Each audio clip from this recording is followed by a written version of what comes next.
rapture is happening, and I'm grateful for that. I realize that the Lord has seen it fit to keep me buried and ensconced, closed up, essentially, in this little bubble, whatever you want to call it.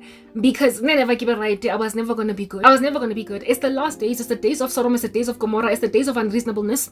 It is the days of the nth degree of men's entitlement towards harassing women with their megalomaniacal demeanors. It is the days of violently disrespectful women that are incredibly misandric and feministic, and so therefore can no man in the street ever breathe. It is the worst time in the history of the human race, and listen, it don't even compare to the one that's coming, called the Great Tribulation. Therefore, it makes sense that I should be concealed. It makes sense that I should be buried. It makes sense that I should be hidden from the eyes of people until we go in the rapture. Because ever since I could remember, since I was but a toddler, dinto fashion. That Guy Fawkes, I was always Guy Fawkes Day. I was always grabbing my mom's clothes. Benny Guy Fawkes. God. I was grabbing my mom's clothes. And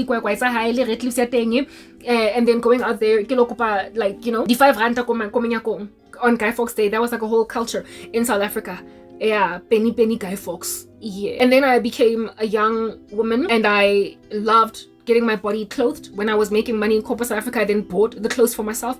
Basically, I've always loved fashion. I've always been fascinated. I've loved fashion, be it fashion for the ear. I am frustrated right now that I don't have accessories for my hair. I've always loved fashion pertaining hairstyles. I've always loved fashion pertaining ear, jewelry. I've always loved fashion pertaining clothes that you can wear. Yeah. And that love of fashion, not once did God say of me, once I came to him, that you're materialistic. Not once did he ever say to me that this here is not how I want you to be. Like proper, the character, the personality, my vivacity, all that which God has built in me. Not once did God ever call it out as something to be sanctified. Now that I was in him, he focused on my heart. He focused on purifying me, on my anger. He focused on basically what a haughty matters to make a woman or a man clean. He focused on getting me clean. When then I was new in the faith, I realized that my clothes were immodest, some of them. So I just packed them. I left them. I didn't even give them to anybody, because why give immodest clothes to people?